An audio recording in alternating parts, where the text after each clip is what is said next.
This is the Close the Deal podcast. I'm your host, Joel Smith, and everyone, including you, probably has a broken promise that you've made to yourself, especially high achievers. And today I've got Rock Sandretto out of Birmingham with us, and he's got an interesting background that led him to where he is today. And Rock, I want to welcome you to the show. Thank you so much for having me. Looking forward to it, man. It's gonna be fun. So let's talk about your background a little bit because your pathway to owning the business you're in today, it was definitely I wanna understand how you went from one to the other. Let's open that up. Yeah. I have a long story, but we'll make it short.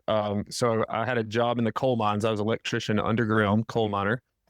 Did that for 6 years. My wife had always done hair, and she finally wanted to open her own salon. And so, after a lot of prayer and thought, I ended up quitting my job and working in the salon as a front desk person, which was terrible.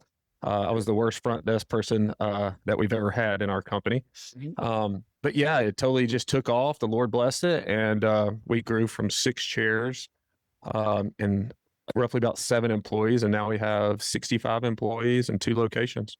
Holy cow. Now, was that a I mean, obviously, it was different clientele, Yeah, service.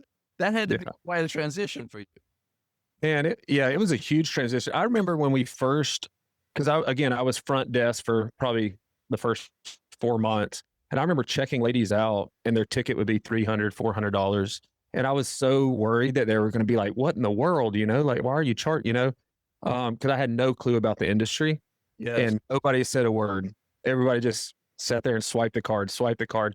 And I remember the first week I knew I was like, okay, this might work. You know what I'm saying? But yeah, yeah, it was definitely a hard transition. My wife will not tell me what she pays for her. I think most of the wives are like that.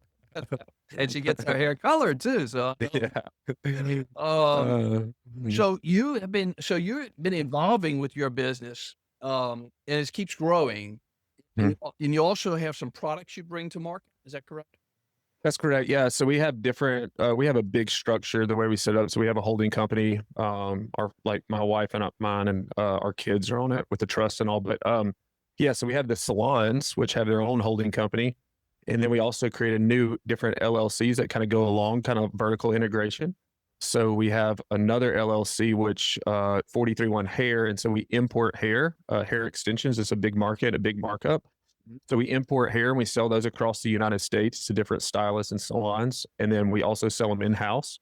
In that same company, we also import as well gloves, foils, disposable items that like the salon needs. And so my wife is really the genius behind that because we were spending so much money on disposables from our manufacturer, from our supplier. And she was like, hey, I think we could also do this and save money, but still mark it up to the salon. Yeah, And so we sell those mainly in house, but it's still 100% markup. And so both businesses are kind of that's doing good off of it. Yeah. She's really smart with that kind of stuff. alright, so we're gonna start navigating towards the commitment that you'll make at the end of this show, but I wanna get when you start a business or maybe along this journey, there's always we all have, life's challenges, um, whatever that challenge may be, or failure that molded you to where you are today or your family or whatever.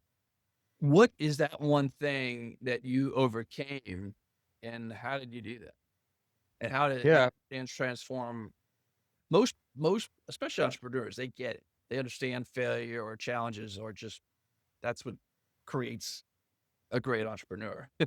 Yeah, I heard the other day, it was like when you have a failure and success go hand in hand Yeah. because most of your failures turn into some kind of a success, whether it's a lesson learned that you'll never make again and stuff like that. So mine, I mean, there's a lot with business, right? We all mess up as entrepreneurs, but for my personal self, um, during the opioid epidemic, I had a drug addiction, Mm. um, and I ended up. My dad was a pastor. I kind of grew up in church, and it kind of led me down this road, and I had to go to spend some time in jail. I had to spend 48 hours in jail, and that moment in the jail, there was this guy that came up to me that knew my dad as a pastor, one of the inmates. And he told me, he looked at my name and he said, "You don't belong here." And when he said that, it really hit me hard. Wow. And so I get out of jail. I tell my parents, I'm like, "Hey, I have an addiction. I need you to lock me up. Don't let me go anywhere." And so for 2 weeks, I went through detox at home. A lot of help, mainly from the Lord, but also my family. My wife and I were dating at the time, so we were boyfriend girlfriend. She Mhm. broke up with me, but I asked her just to stick around, just be a friend, just help me get through this, and she did. Wow. And that was the hardest thing that I ever experienced. But it also, I would say, after experiencing that and going through that, I realized how important family is, and also how important the Lord is in my life to keep me straight. Wow. That had okay, so that was now you had the presence of mind, well, thanks to that gentleman making that statement to you. I mean, a lot of people don't turn around not quick. I mean, not that it's quick, but that was definitely a light bulb moment for you. Yeah, it was. Yeah, it was all God ordained. I feel like Yeah. my parents' prayers through all the years of addiction, that it was just finally. It's like I feel like the Lord met me where I was and picked me up from that bottom, man. Boy, you're lucky. I mean, not Yeah, lucky. You've been blessed to yeah, pull out of that and take that. Holy cow. So has that I mean, you shared that story. Has that I like to ask the question, the next question I love to ask people is what is the win that you've had in your life where you've helped other people? I mean, yeah. that alone is helping other people, but what do you where do you take that? Yeah. So I would say that answer to answer the when question is totally different. I don't feel like the Lord has used me in the addiction scene as much as you would kind of imagine, like Yeah. helping other people through addiction. I think the win most that we have is our employees. We look at as our employees as people, and we want to bless them and teach them as much life lessons as we can. Mhm. Of course, we do KPIs, but I think seeing our team grow closer to the Lord and better culture and just growing financially, learning how to manage money, because they all make great money. All our employees do. So just teaching them that thing and seeing those small wins, seeing their savings account growing or whatever small goals they have. Sim So I think what we've learned over the years is if we can pour into our employees on a life skill lesson side, Mhm. they stick around longer, and it's just a better culture for our team. Wow, what does that look like? I mean, is it all areas of their lives, or is it I mean, obviously, it starts probably with the business just because of the nature of what you do, but it sounds Right. all over. So we have one-on-ones, of course, just like any other company. We run our salon just like a big company would. We have a lead team that does one-on-ones once a month with every employee. So that's just KPI talk mainly, the KPIs they have to hit. But we also go over our core values, and we have a small group where we go over like our 4 pillars. So they'll come to our house, whoever is voluntary. It's not a mandatory thing. And so we'll teach purpose is one of them. Fitness is one of them. Financial is the other one, and professionalism is our other pillar. So we'll spend a night with whoever wants to come. Usually we have about 30 people there, and we'll just dive into what does that look like on a day-to-day basis for everybody. Well, I feel like I'm part of your program right now because what we're getting ready to go into, so I'm asking you instead of you asking your employees. Um, every high achiever, every entrepreneur, I've interviewed 125 before this, 126 before this, and every single one of them has something, a promise or something that they want to do them for themselves that they've put off and they've put off and they've put off. And it goes into one of 4 areas. It could be your faith, it could be your health, it could be relationships, or it could be in business. And, when I mentioned those 4 areas, is there if you had to pick 2 of those, what resonates? um, that's a good question. I feel like physically, I mean, I'm pretty good physically, spiritually the same. So it's weird because I met with a financial advisor that I had met with 10 years ago when we first opened the salon. And it was so cool because he actually asked me all these questions, like, how much money do you want to have? How much do you want to make? And all this stuff. And we met about a year ago, and I had thanks to the Lord, but I had blown past all those goals that I had set. They were so small thinking, you know? So a current goal that we have right now, is we're wanting to open 10 locations. So we're looking for the third right now. And then, my wife and I, we want to go on a Ritz Carlton cruise. So we have a certain KPI that we're trying to hit this year to go on that Ritz Carlton cruise. Uh-huh. Um, yeah, I mean, I've got a lot of goals. I want to give more to the church, give more away. So I look at that. That's a KPI I look at every year, Uh-huh. is try to give more and more away. So, um, yeah, that's kind of it. I don't have like this, bucket list thing. I feel like we're so blessed, man. We can kind of do what we want to do. We don't have to. We're not married to the business. We're kind of more CEO level now. We can kind of take time away as much as we need. That's gold. All right. So you got three things you kind of identified. I'm going to kind of repeat them here. You're moving to your third location, and the goal is to get to 10. And that's kind of in progress. The second one falls more in a relationship with your wife. You know, okay, we're going to take a trip. My wife and I have been having a conversation. We've got to get back to a trip that's not always surrounded by a business trip. Then Yeah. we piggyback off of that.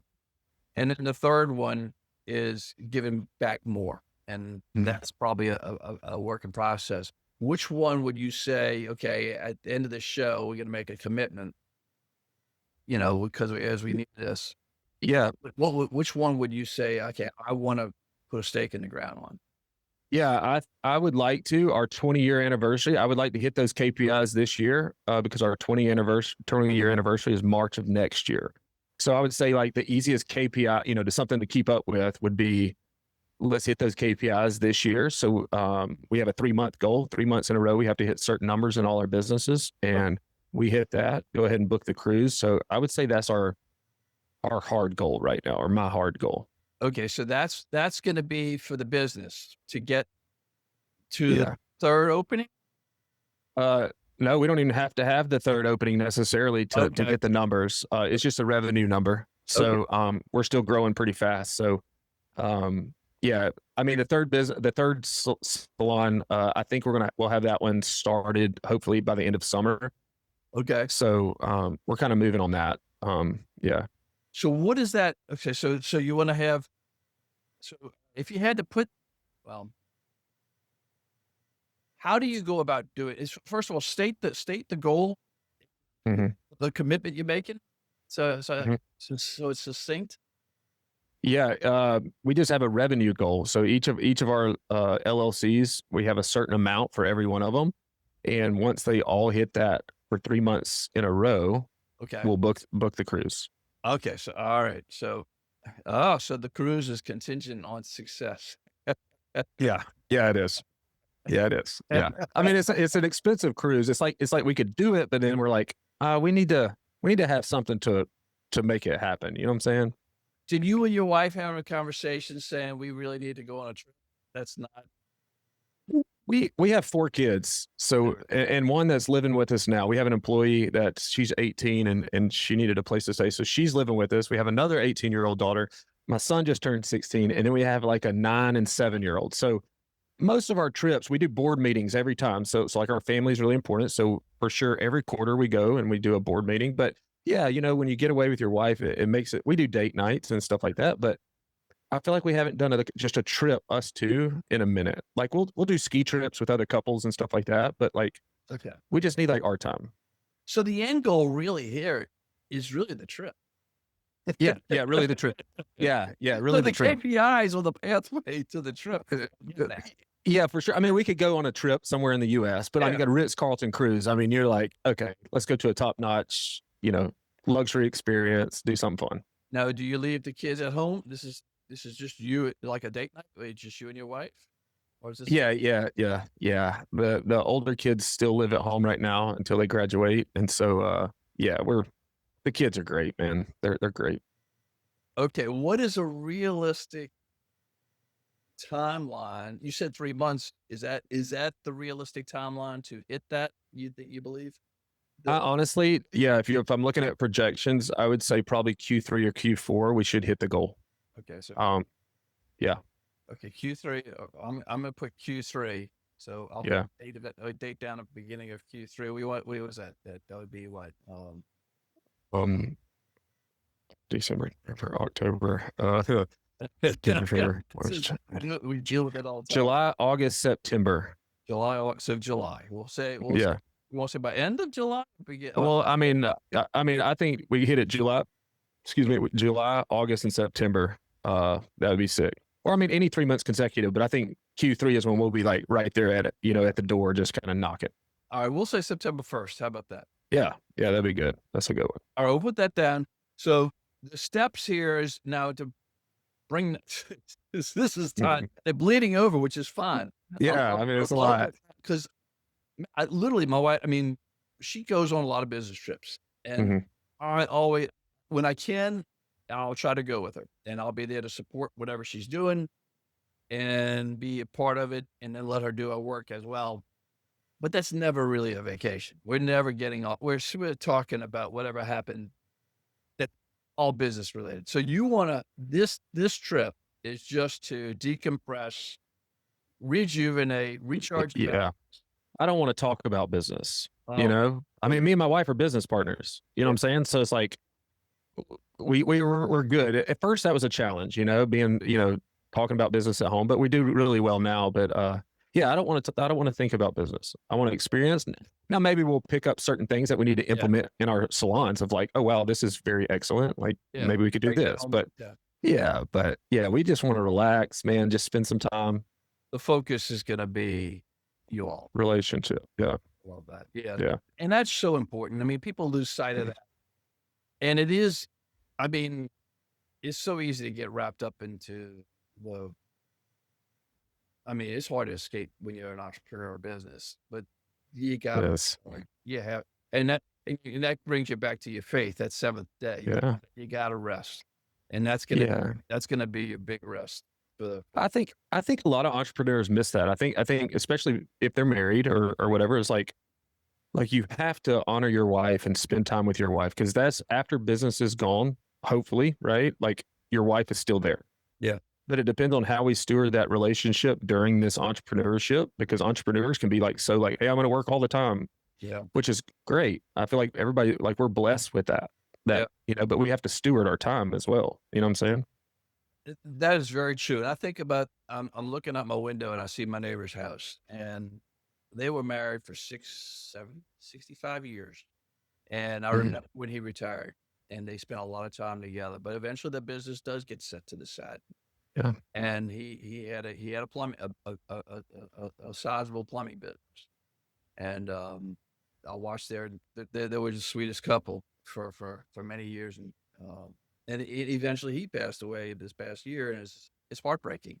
Yeah. That time together while we're here is so It's it's so valuable. And same thing with your kids. yeah I mean, it's again, entrepreneur, business people in general.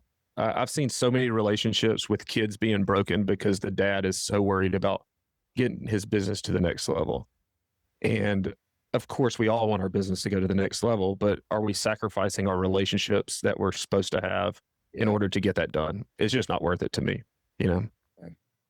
Well, I really appreciate you being on the show. This has been great. Where if somebody wants to find your business, just I want to give you as an owner, I Yeah. want to give you the opportunity to tell people where to go. Yeah. Yeah. So we're Instagram, Facebook, we're on all the stuff. It's Salon 43, the number 43, and then one spelled out, ONE.com. I'm on Instagram, Rock SPS. Excellent, excellent. Yeah. Well, folks, y'all listening to the Close the Deal podcast, you yourself might have unfinished business to talk about. We're taking visit closethedeal.com, see what we're doing.